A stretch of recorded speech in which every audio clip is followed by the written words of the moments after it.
Okay.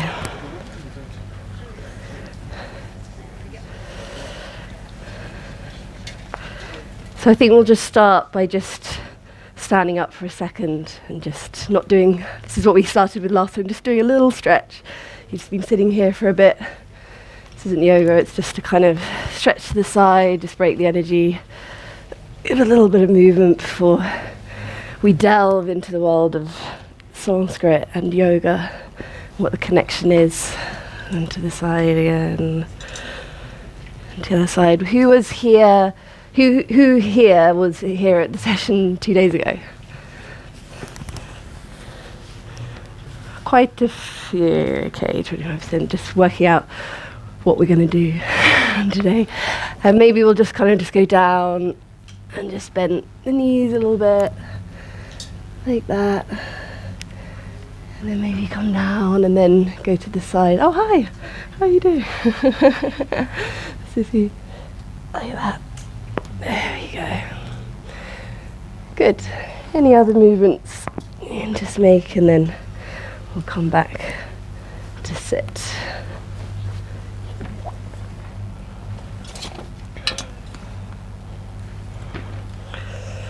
Just put my socks on.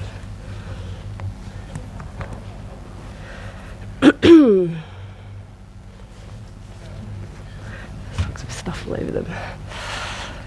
Okay, so this is, we're going to delve into the sounds of Sanskrit, the language of yoga, because the two are very intricately linked. For people, if I come a bit closer maybe if you can, because we might be making some sounds and it's kind of nice to feel close just to the people way at the corner.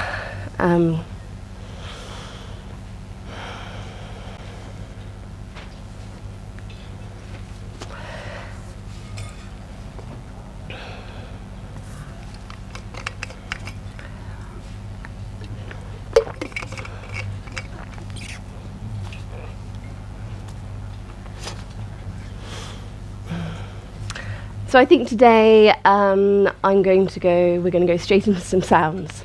I suppose the other day we did a long talk before the sounds, but we're going to start by diving straight into the 16 Matrika, which are the 16 divine mothers, which are the 16 vowels of the Sanskrit language. So we won't be going into detail at this point about the pronunciation. You just listen and repeat whatever you can, but these are the 16 sounds that measure out consciousness. They're the kind of 16 fields of awareness that can be created through the Sanskrit language. And usually when you engage, well, not usually, traditionally, when you engage with the Sanskrit language, you always start by bringing these 16 fields of awareness into the domain. And then we'll chant the 4 Mahavakyas, which are the 4 great Mahavakyas sayings. And these sum up the whole of the Veda. So does anyone know, just briefly, what the Veda is? Hi. Just in any words. The root, has anyone heard of the Veda? Okay, you've heard of the Veda, that's good. I'll take that just for the time, thanks. There's only one letter in the Sanskrit language that can be pronounced in 2 different ways. Every other letter, once you've learnt it, that's how you pronounce it, which is wonderful because it means that once you've learned the alphabet, you can actually pronounce any word in the Sanskrit language, apart from one letter. There was one exception, which is a V, which could be pronounced V or W, which is why you have Swami or Veda, which could be pronounced Veda or Veda. So if we say Veda, and we understand that English is the granddaughter of Sanskrit. So the mother of English is Latin, the mother of Latin is ancient Greek, the mother of ancient Greek is Sanskrit. So our language is directly linked to the Sanskrit language. So when we say Veda, and I tell you that the root of this word is vid, then it might remind us of an English word which is connected to this vid. Video, yeah, I see, which is wisdom. When you see, you're in wisdom. So wisdom comes from the Sanskrit root wid, as does the English word wit. So when you have wit, it usually comes from some field of wisdom. So this is what the Veda is. Veda is wisdom. It's this kind of huge ball of wisdom. And out of this wisdom came sounds which were an expression, a direct expression of this wisdom. And these sounds were in the Sanskrit language. And when we connect with these sounds, when we sound these sounds, it kind of takes us straight back into this domain of wisdom. And why should we be interested in the Veda if we're interested in yoga? Because yoga is a darshana. Yoga is one of the 6 darshana, and darshana comes from the root drush. You've probably all seen the word drishti, which is a gaze.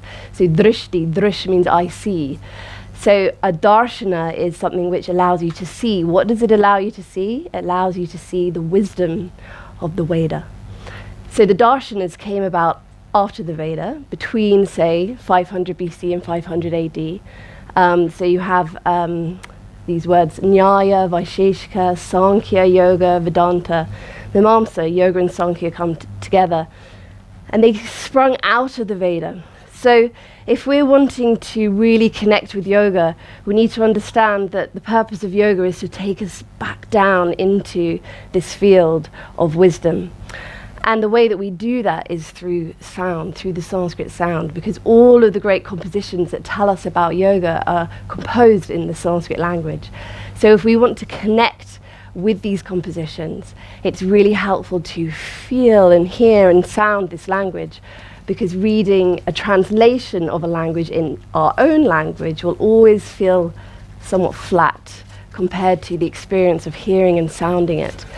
And even just by hearing and sounding it, it can take us to where it needs to take us. We don't have to understand it in the mental domain, because this is working it's a spiritual language, the language of the Veda. So even if you translated likewise the Yoga Sutras or the Bhagavad Gita, if you translate word for word in a dictionary the meaning of any of these works, it will be wonderful, but it won't quite get you to where you're feeling you want to go. So then you get another translation, and then another one, and then before you know it, you've got 12 translations of the Yoga Sutras, but you've never actually sounded any of it in the Sanskrit language. And you're thinking, well, okay, well, one day when I've accessed enough of my mind, then I'll get it.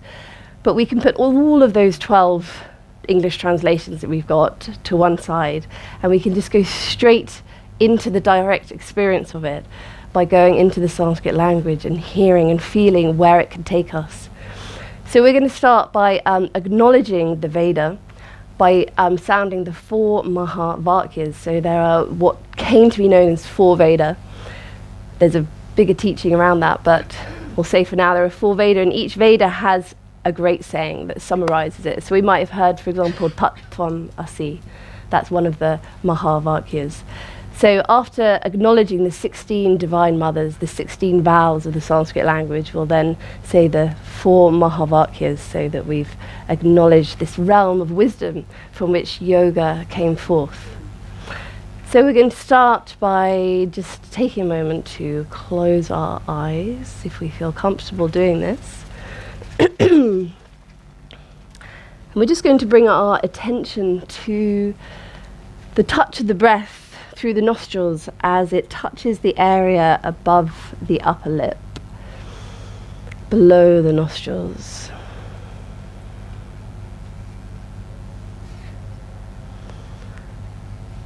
And see if we can connect with this very potent place in the human energetic system.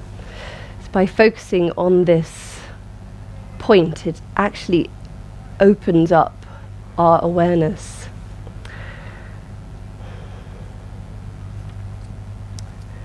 We just try and see if we can get really specific in our ability to feel the touch and feel whether we can see whether it's stronger right now in the right or the left nostril, perhaps.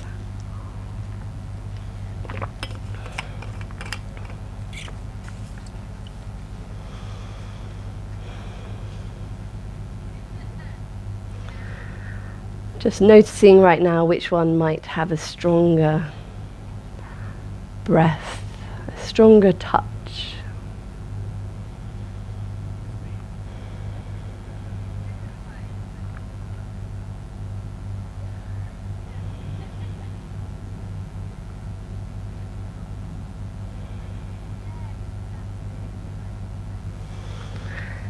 And then we'll bring our fingertips to the area of the heart. And we'll just relax our lower jaw and let it drop down. And we'll just make an audible exhale through our mouth.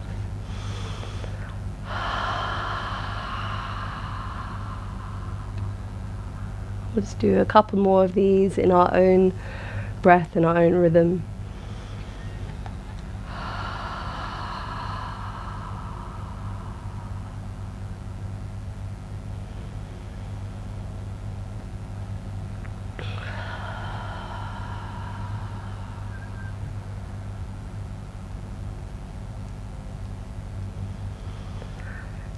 And then we're going to acknowledge our first measure of consciousness, the first vowel sound that I would imagine almost every child that comes into this universe starts with some expression of an ah sound. So we're going to relax the lower jaw and just let a quiet low, I'll just make the sound first.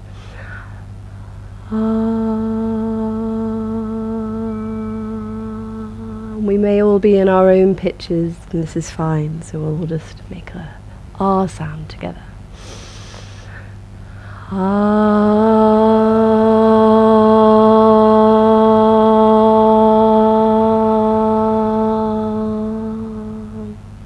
Breathing into the area of the heart, and one more ah.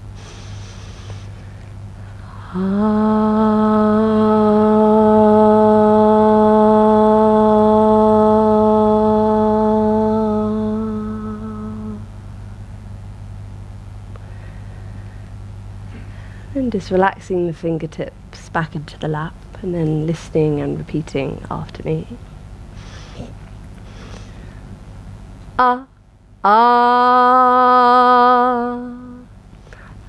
ah, ah, e, e, e, e, oo, oo, oo, oo,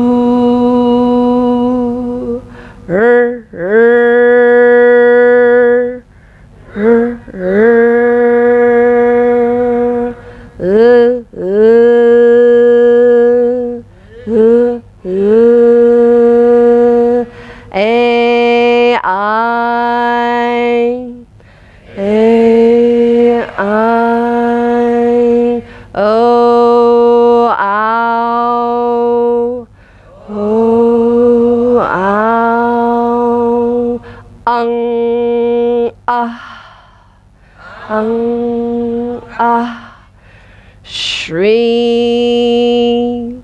Shri,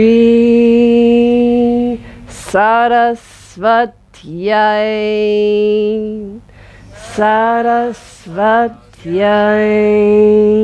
Namaha, Namaha, ah, ah, ah, ah, e, e, e, e, oo, oo, oo, oo,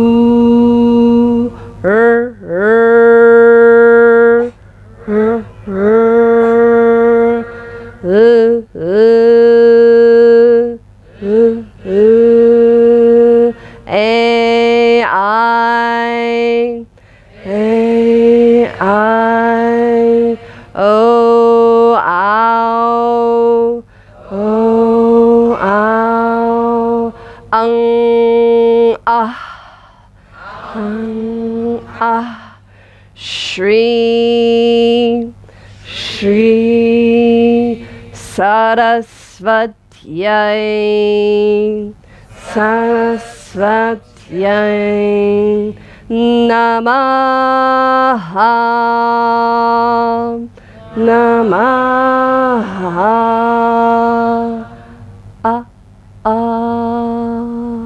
ah, ah, e, e, e, u, r, a,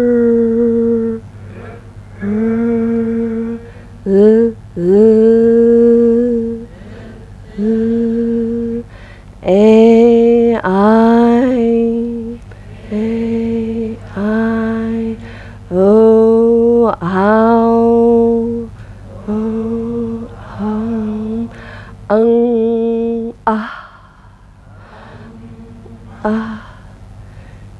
Shri, Shri, Sarasvatyai, Sarasvatyai, Namaha, Namaha.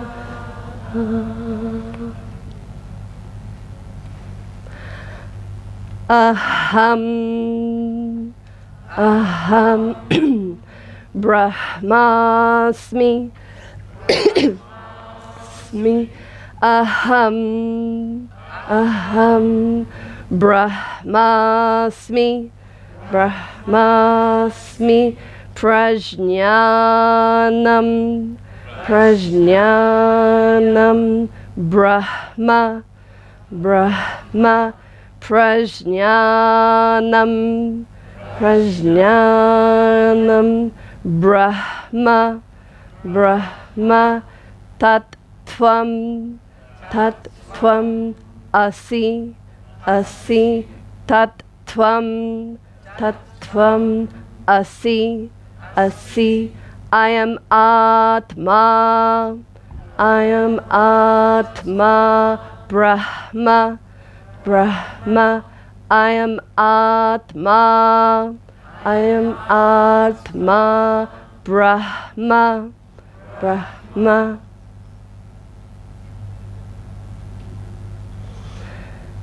Atha, Atha, Yoga, Yoga, Anushasanam, Anushasanam, Atha, Atha, Yoga, Anushasanam, Anushasanam, Yoga, Yoga, Chitta, Chitta, Vritti, Vritti, Nirodha, Nirodha, Yoga, Yoga, Chitta, Chitta, Vritti, Vritti, Nirodha, Nirodha, Tada, Tada, Drashtuhu, Drashtuhu, Svarupe, Svarupe, Avasthanam, Avasthanam, Tada, Tada, Drashtuhu, Drashtuhu, Svarupe, Svarupe, Avasthanam, Avasthanam, Vritti, Vritti, Sarupyam, Sarupyam, Itaratra, Itaratra, Vritti, Vritti, Sarupyam, Sarupyam, Itaratra, Itaratra, Yama, Yama, Niyama, Niyama, Asana, Asana, Pranayama, Pranayama, Pratyahara, Pratyahara, Dharana, Dharana, Dhyana, Dhyana, Samadhayaha, Samadhayaha, Ashtau, Ashtau, Angani, Angani, Yama, Yama, Niyama, Niyama, Asana, Asana, pranayama, pranayama, pratyahara, pratyahara, dharana, dharana, dhyana, dhyana, samadhayaha, samadhayaha, ashtau, ashtau, angani, angani, iti, iti, patanjala, patanjala, dvitiya, dvitiya, yoga, yoga, sutrani, sutrani.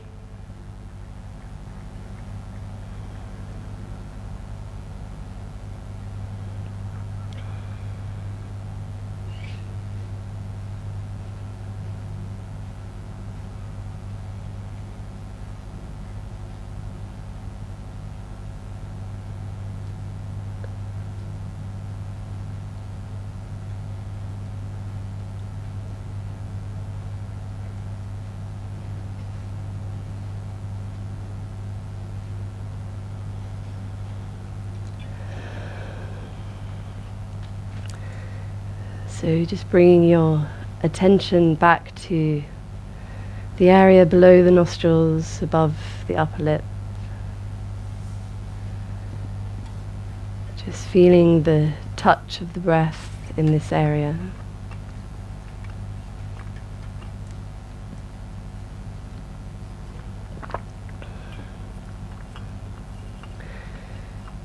Just noticing if the nostril that was stronger before is still the same, or if it has changed in any way.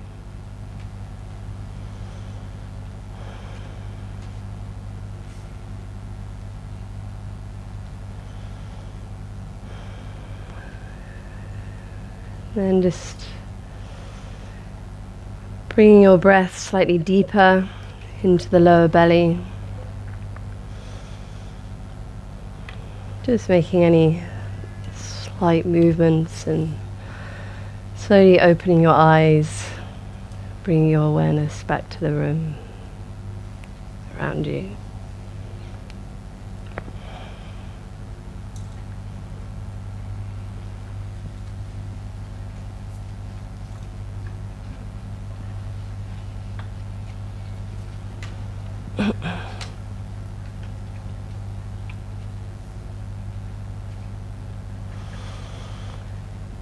So we just went on a journey from the raw life-giving conscious element of the Sanskrit language, which is the vowel sounds. Without the vowels, we don't have a language. We just have nothing comes out. The consonants don't sound without a vowel. We need the vowel to bring words into a form that we can recognize. These can be equated to Purusha and Prakriti, the consonants of Prakriti, the raw form, and then the Purusha, the vowels, come and give life to it. This is acknowledged very beautifully in the language, in the City of the Gods, which is the name given to the Devanagari script. It's arranged in a very different way to the English script, in a way that you can very clearly see how a vowel gives life to a consonant and brings it into a form that we can see. That's the beauty of the Devanagari script.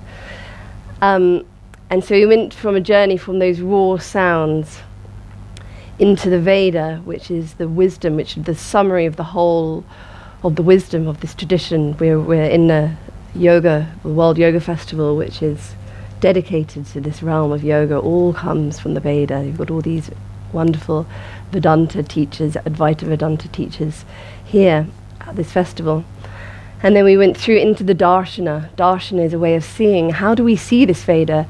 The time passed, and then we needed another way to travel back into that Veda, and that's what yoga is in its essence. And we went straight to the heart of the yoga. We went to the Yoga Sutras, which are these 196 little aphorisms written by Patanjali, of which only 3 mention asana, which is what we might call asana or something like that, but asana means the seat of your being. Where are you situated in your being? It hasn't actually really got anything to do with the physical posture. At any moment we can investigate where we are seated in our being. But only 3 of the 196 sutras talk about asana. The rest is a whole other realm for us to investigate. And so we did the first 4, which are, in a way summarize the whole of the Yoga Sutras. And then we turned to one which I hope that some of you may recognize the words, which is the famous Ashtanga sequence that comes in the 2nd chapter. Did people recognize those words? They're like, I know these words. That's quite nice. But you may not have necessarily chanted them before. You might have read them in a book and maybe skipped over the Sanskrit because you didn't quite know how to pronounce it. And I think when you hear it and repeat it, hopefully did people find that it had a different effect than it might have done from reading it? Did people enjoy that? Is it nice? Was it a nice experience? Did anyone have anything specific that they wanted to share or anything from that particular experience? You don't have to, but... My mouth has never worked so strange. Yes, exactly. There's 5 Asya, they're called. We talked about this in the last session, so for those who are here again, I'm going to repeat things. I hope that's okay. There are 5 Asya in the Sanskrit language, which is 5 points of articulation, or 5 positions that we can be seated in, from which sound can come forth. And we only really have 2 of those in English, so there's 3 that we don't really have two that we definitely don't have in the Sanskrit language.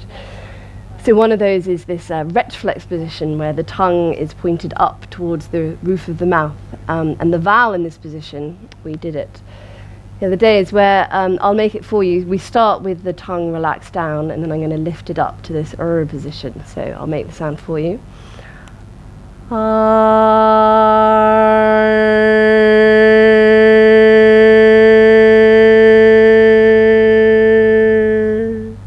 And the energy is going over the tip of the tongue, and it's actually creating heat in this area.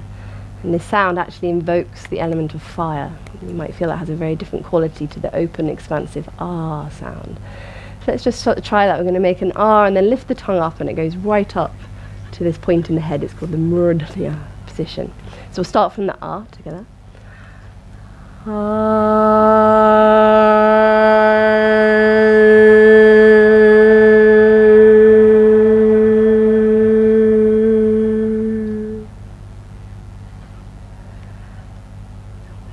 We'll try it one more time and really bring all of your attention to the tip of the tongue. Feel the energy passing over the tip of the tongue. We'll try that one more time.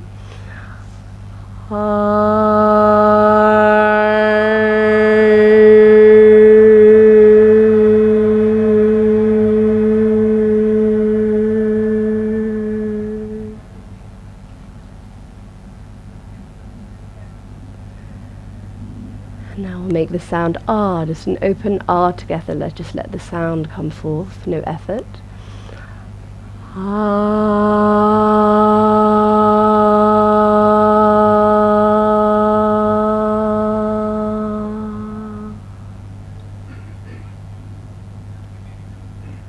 And now we'll make the sound with the tongue pointing up together.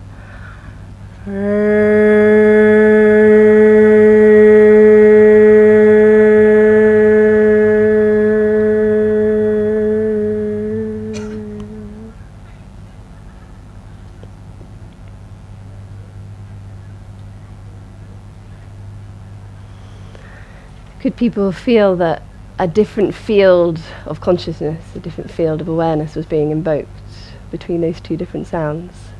Created a whole different resonance. And when we create a different resonance, we go to a different place in our beings. This is why it's called an asya. Asya comes from the seat as, where do we sit? In sitting we discover the meaning of this word. Which doesn't mean literally I'm sitting down, it means where am I seated in my being? And where we are seated in our being is a very important consideration when we come to engaging with these great works. The Mandukya Upanishad, which is the creme de la creme of all the Upanishads, and which talks about the sound Om, which is is Om, not Om, and it explains that there are four realms of 4 places that we can be seated in our being, four ways of experiencing the world. We can experience the physical domain, so we can be awake with our senses reaching out, which is potentially what we're experiencing right now. However, this physical domain is intertwined and cannot be separated from the subtle, because as you are sitting here taking information in with your senses out, at the same time there's a link into your subtle realm. We're kind of constantly interfacing in and out of the two. There's some kind of translation of what's going on the external going in. So this is why, for example, the Gayatri mantra, Tat Savitur Varenyam, acknowledges, when we hear the sound, we understand that this is acknowledging the physical realm. There's no virama, there's no full stop between Tat Savitur Varenyam Bhargo Devasya Dhimahi, which is the subtle realm, because the physical and the subtle cannot be separated. Our mind and our absorption of this moment is not a separate thing to our physical experience. They're completely intertwined. But having an awareness of this will inform the way that we engage and interact with the world around us. And this is what the Mandukya, it's a very, you could read it, it's only 12 lines long. So, some Upanishads are huge. So you could kind of superficially read it very quickly and say, well, that's easy, that's obvious. Yes, there's the physical, yes, there's the subtle, yes, there's the causal. Got that, next. I want something more than that. But this is the beauty of this teaching, is that it is as simple as that. It's as simple as noticing that really there is only the physical and the subtle, and then there is something that they call the causal, what we will call the causal, they call it prajna, which is something beyond, which we've all experienced. We've all stepped into this causal realm in meditation, in shavasana. The power of the causal realm is so strong that we may have only been touched by it so briefly in a class once, that suddenly the whole trajectory of our life got changed. We got touched by something, and then suddenly we find ourselves in a yoga teacher training camp, quitting our job, leaving our house, going off to India. When we hadn't, maybe 10 years before, or even 5 years before, the thought of that was just a completely impossible thought. And what has happened is we've touched into this prajna realm, which I didn't bring my book, but I just got it on here. We can see what the Mandukya Upanishad itself has to say about this prajna realm, because it's interesting for us to hear it. It's quite wonderful. I forgot to bring my own book. Here we go.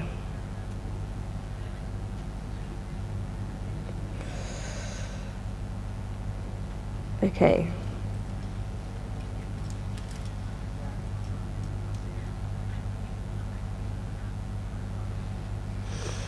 So we'll chant it, so you can repeat after me. So it's very interesting that a lot of people ask me about, the difference between bhakti, kirtan, Vedic chanting, how to chant the Veda. Bhakti and kirtan tend to take a line or a few lines from the Veda and then set it to tabla and music, so there's a lyrical line to it. So traditional Vedic chanting, there are 4 Vedas, and each of the 4 Vedas has many branches, and each branch has its own specific way of chanting. So even though when I initially learnt Vedic chanting with a school in South India, Krishnamacharya Yoga Mandir, and they were like, this is the way, I afterwards found out that actually there are many ways of chanting the Veda, which is a little bit upsetting for our mind because we like to think there is just one way, but there isn't. But what is similar between them all, mostly, is that there will only be 3 tones in the majority, and then in one there's 6 tones. But the point is there are much fewer tones than you'll find in kirtan or bhajan. And also, there will be no musical instrument accompanying it. Now, some of the Upanishads, and Mandukya included, which is the cream of all of them, have no svara markings. They have no ups and downs marked. So how do we reconcile this? Some of the main Upanishads have come down to us with no indication of when you should go up or down. And this is because it is explained in the Veda themselves that there is a way of chanting called ekashruti, which means one tone, which means literally just one tone. And Mandukya Upanishad, which is the cream of them all, suggests that this is the way to chant it. Now, what I have found in my own personal practice is that by getting rid of all the frills, all the melody, and just really honing down on the points of articulation in your mouth and the pure sound of the Sanskrit letters and sounds, the meditation that it then evokes is quite profound. So we're going to do this with the Mandukya because this is how it's come down to us without any indication of up or down. So you can experience this ekashruti, which initially can feel a little bit strange because, there's nothing really for the mind to catch on to, but that's kind of the point. So, actually, do you know what we're going to... I'm actually just going to tell you the English of this, and we're going to chant the Sanskrit for the 4th realm. The Mandukya tells us that the causal realm is where one is asleep, which doesn't literally mean that you have to be asleep. You can have this while being awake in a meditative state, where you don't desire anything or behold any dream. In this field of dreamless sleep, one becomes undivided and undifferentiated mass of consciousness, consisting of bliss and feeding on bliss. His mouth is consciousness. So this is a realm that we have some intuition, we have some intuitive feeling for. But there's more than this, because the Mandukya Upanishad talks about 4 realms of being. So the 4th is called Turiya. So what is it? So we can be aware of being awake. We can be aware of being in our settled realm, in our mind. We may not be aware necessarily when we're in deep sleep or a very deep meditation, but we can be aware afterwards. We can be aware of the fact that we were in a very deep place. So what is that which joins them all? What is similar to all 3 of these experiences? Awareness itself. Who said that? Yeah. Awareness itself. And you might just think, and that is it. That is it. That's quite shocking, right? If you actually take that in, it's like, I can be aware of physical, whatever's going on in the physical, 5,000 million, 100 different things can be happening in the physical realm. That's what we tend to get caught up with. But actually, I'm either aware of that, or I'm aware of the subtle realm, or I'm aware that I've been in this deep bliss shavasana. There's something which pervades all 3 of those, which is called Turiya. And the Mandukya Upanishad tells us what this this is, and this is what we'll chant. And this Turiya is summed up by the sound Om. And this is what the Mandukya Upanishad is all about. What does Om mean? Om means, Turiya means awareness. It means that which pervades all of our experiences. And it goes further and tells us what it is. So you can repeat after me. Na anta. Na anta. And I'm actually going to do a few ups and downs because I think it's easier for the ear. Having explained the ekashruti thing, I think that's for another time. So we'll do that again. Na anta, anta, prajnam, prajnam, na bahishya, na bahishya, prajnam, na yam, na abhayata, abhayata, prajnam, prajnam, na prajna, na prajna, na prajnana, na prajnana, ghanam, ghanam, na prajnam, na prajnam, na aprajnam. That which is the fourth quarter, which is Om, is neither aware of the inward consciousness, nor the outward turning consciousness, nor is it inward and outward consciousness, nor is it an undifferentiated mass of consciousness. And then it continues.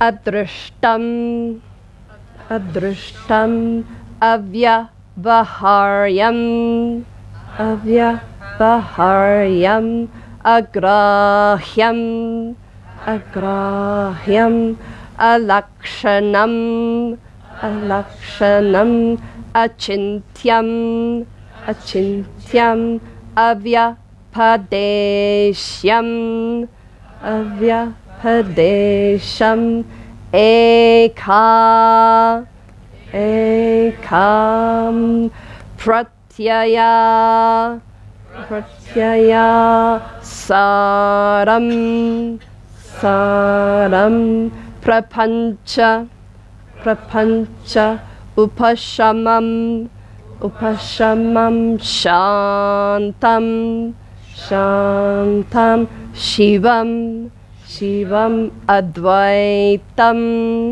advaitam, chaturtham, chaturtham, manyante, manyante, sa atma, sa atma, sa vigneyaha, sa vigneyaha.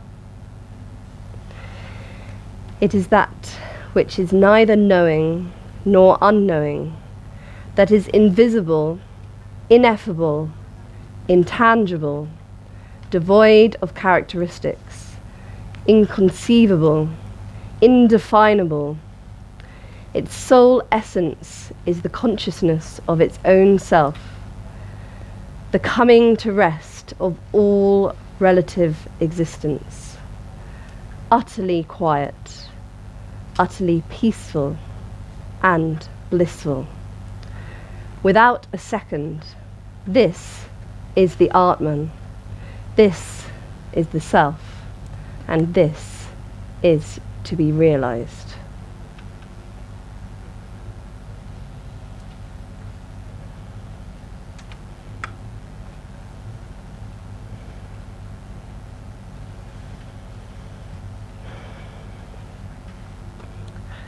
So you can hear, of course, those English words were very evocative, but I think perhaps they had more evocative power because we had sounded those Sanskrit words beforehand, which had helped to take us to that place. And it's like all poetry or music or great works of art, they kind of have this capacity to transcend the mind. That's what we're always trying to find, a way of getting past the mind. The language that we are brought up in is called the vernacular in English. It comes from the Latin and it means being tied to the hearth. So it's kind of like the slave's language. So the language which we, first of all, we come with no language. And then we love to be around a baby with that open, vast consciousness. And then the language comes in as our awareness gets closed in, as we get tied to our particular hearth, which is a very useful thing to happen, because we need to be tied to a hearth, because we do live in this physical world as well, and we need to be able to connect to our community. But eventually we realize that actually we're a slave. We're a slave to our language, which is what we're constantly listening to and hearing the music of and the sound of, always, constantly, in our dreams and in our thoughts. And we all know that every language makes our mind feel in a different way. So anyone who speaks a different language knows as soon as you speak another language, you literally become a different person. So we get trapped in this vernacular and think that this is who we are, because it's all we kind of know. This is how powerful sound is. We're trapped in this, most of us, but many of you maybe different language, but let's say our English box. And if we have a spiritual inclination to find out perhaps who we might be beyond that box, if we keep trying to penetrate these works through our vernacular box, it's going to be hard to break out, which is the wonder and the beauty of this Sanskrit language, that we don't need to understand. We don't need to filtrate it back into our box, because that's what it's not. It's not there to do that. It's not an intellectual exercise. It's not like, aha, now I get it. Of course, that's a wonderful, beautiful thing. We've all had those experiences of understanding through the mind, and something through the mind, and it has a relative satisfactory value. However, it never gives us that, what did it say, the full quenching of all ultimate experience. The coming to rest of all ultimate experience, all experience. That's, I think, at our essence, what we are wanting and what we're hoping to experience. And once we can see, it helps to give us some clarity. Oh, okay, I'm wanting ultimate rest from this experience of life, but I'm trying to do it through my box. And it's unlikely, not I'm going to say never, but very unlikely for us to get that ultimate rest through this box. So there are these languages, Hebrew, Arabic, or other languages. It doesn't have to be just Sanskrit, but obviously we're in this tradition, so that's the one that we're the most interested in. The Sanskrit language, at its very essence, is there to awaken us to who we really are. So when we start sounding this language and engaging with us, it has this capacity to just kind of break straight through our box and take us to a different domain.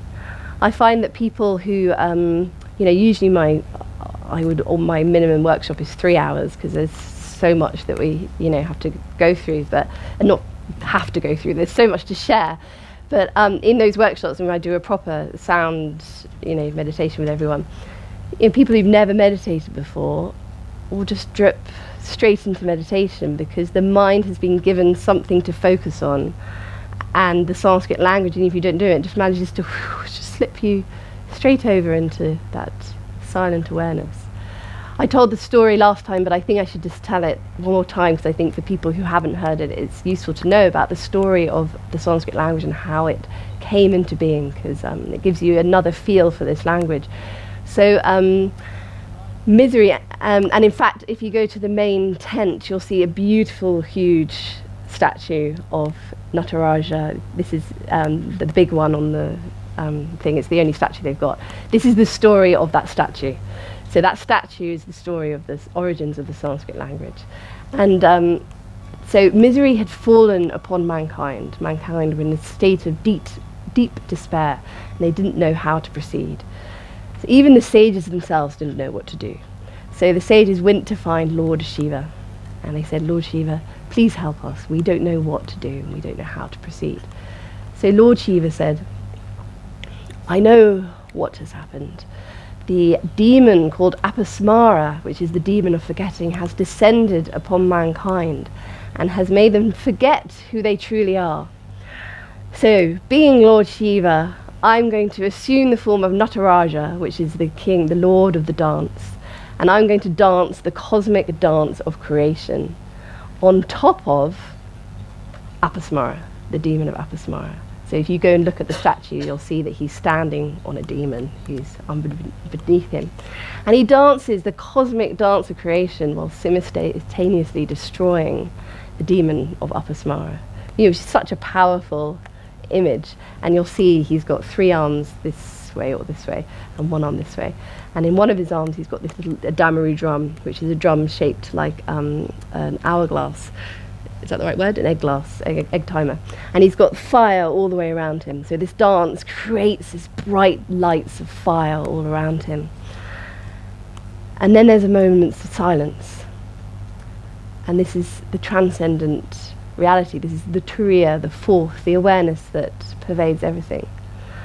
And in this awareness, he bangs his damaru drum. And he's mixing up the causal. This is the causal and the physical realm, which the Mandukya Upanishad talks about. And he bangs it, and out come, each time he bangs it, bang, ayun, roik, ayon, come the 42 sounds of the Sanskrit alphabet. So these sounds are the manifestation in sound of this creative, this dance of creation which Shiva does. And so these sounds take us to that place of simultaneously, that timeless place of simultaneously destroying the demon of forgetting, whilst also creating the whole of universe, while simultaneously being in that transcendental moment of silence. Because all 3 are happening at all times. In fact, we are already, the demon of Apasmara is already trampled with us. We just need to acknowledge it to be so. We don't actually have to kill it. It's already killed. We just need to remember.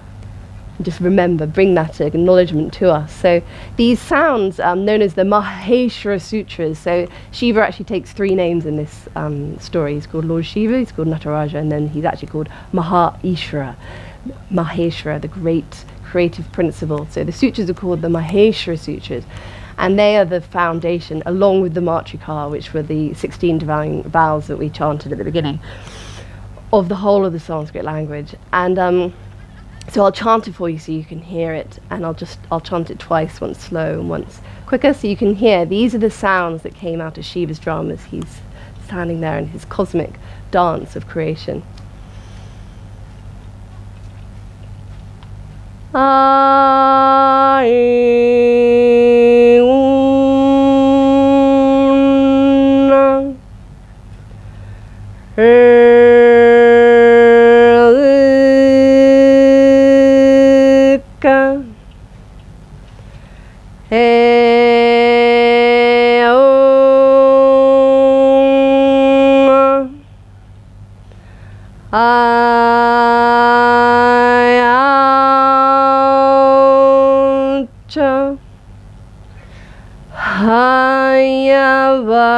Hayavarata Lanna Nyamangananam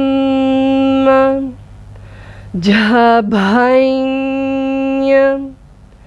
Gadadash Jabagadadash Kapachatata Chatatawa Kapaya Shashasar Hal Ayun Rika Ayong Ayaucha Hayavarata Lan Nyamangananam Jabhainya Gadadash Jabagadadash Kapachatata Chatatav Kapai Shashasar Hal Iti Maheshwarani Sutrani.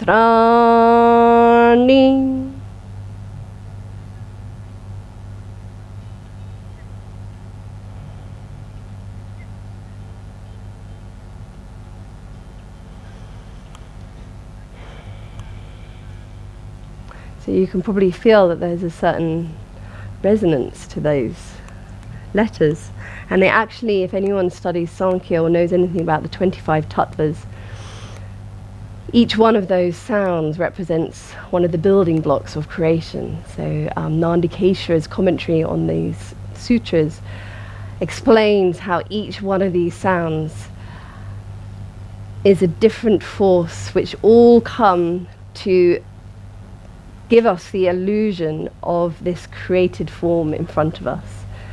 So by studying, by going into all of these different building blocks, it's kind of, this is the word for Sanskrit for grammar in Sanskrit, is vyakarana, which means taking apart fully taking apart the parts. So if we're a watchmaker and we fully take apart a watch and we know what every single piece is, and then we put it back together again, whenever we look at a watch, it will have a different experience to us because we understand fully how that works.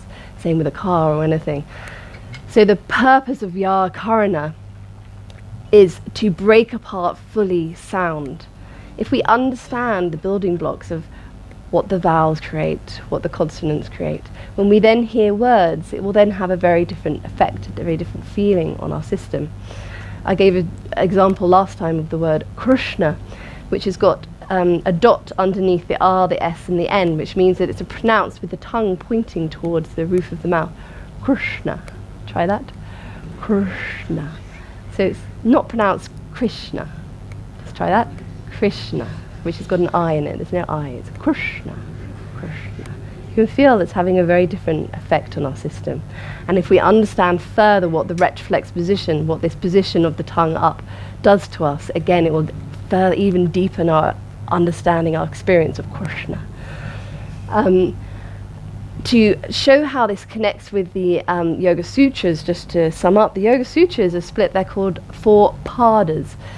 We just say, there are 4 chapters in the Yoga Sutra. We just glibly translate all these Sanskrit words into English, and we say, pada means chapter. Pada actually means many things, but it means a step or a movement. So padangushtasana, bring your hands to your feet. So if I take a step, if I take a movement from here to here, I will see this room in a different angle. I will have a different experience of this room. If I take a step here, I'll have a different experience. So the 4 padas of the Yoga Sutras are the 4 padas which relate to, and in the Mandukya Upanishad it actually uses the same word, the 4 padas, the physical, the subtle, the causal, and then the awareness that joins them all. So the Yoga Sutras, each pada is an expression from each one of these. The final chapter, Kaivalyam, which is the goal of yoga, which most people might think it's samadhi. Who thought it was samadhi? Samadhi is just an experience that's talked about in the 2nd chapter. The goal of yoga is Kaivalyam, which is the 4th chapter. Usually we get so stuck and heavy down with our English translation that no one ever actually gets past halfway through the 2nd chapter, but it's worth pursuing with the sound. The 4th chapter, the 4th pada, corresponds with the 4th pada of the Mandukya Upanishad, which is the pada that I read, that we sounded together, Turiya, that which is beyond, ineffable, intangible, unknowable, that thing that pervades it all. And so we can see how directly linked the Yoga Sutras are to this Veda tradition. It comes straight out of it. Kaivalyam comes from the root cave, which actually means in service.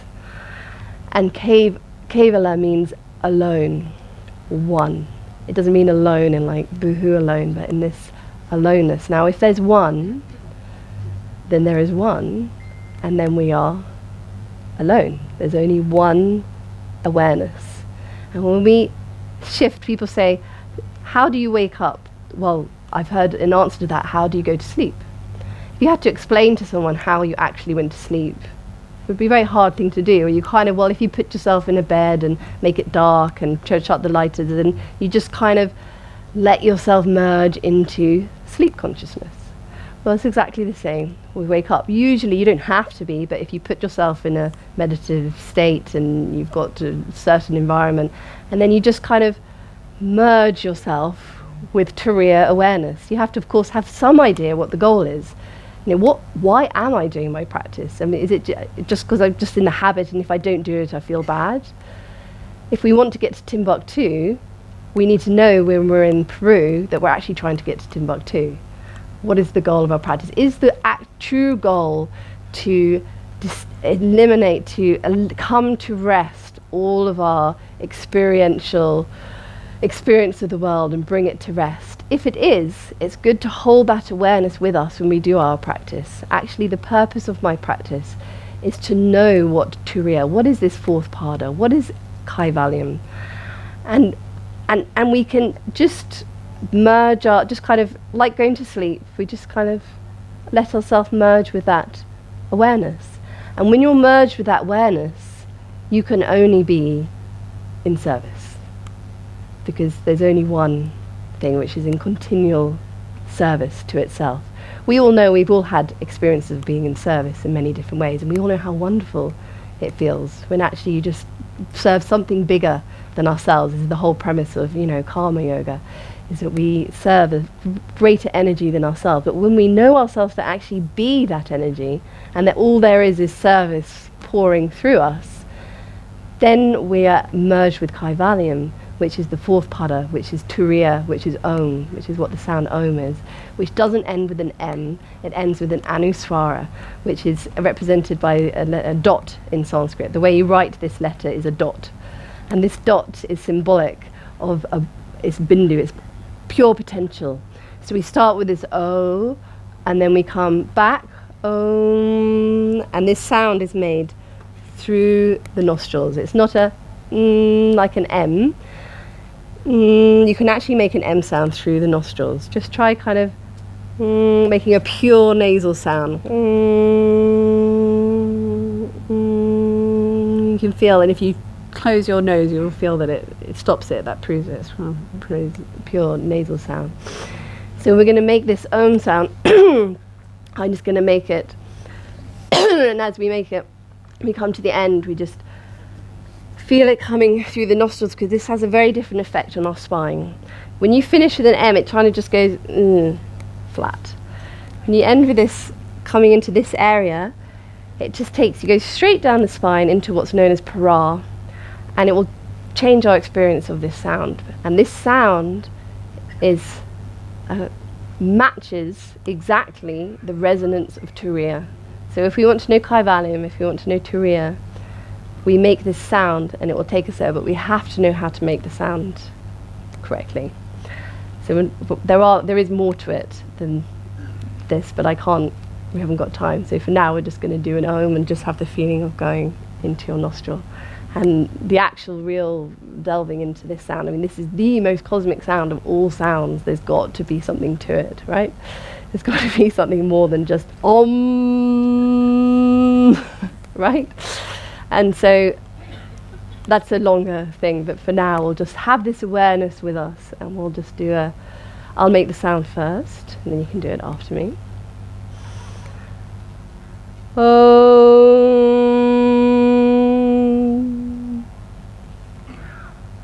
Om.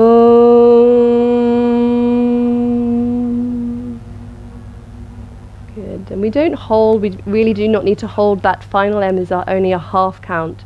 It's not an M, an Anuswara. So we just touch it. We just touch it subtly in our system, and it will do something. So the last sound is very short. So me first. Om. Om.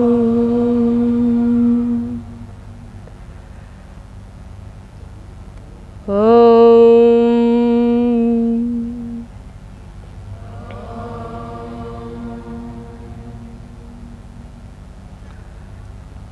Om.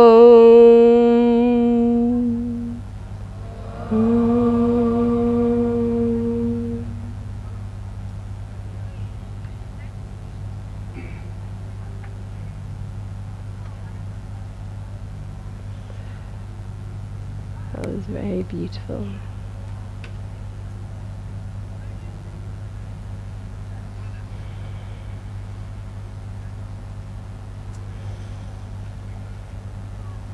Could you hear how beautiful that was?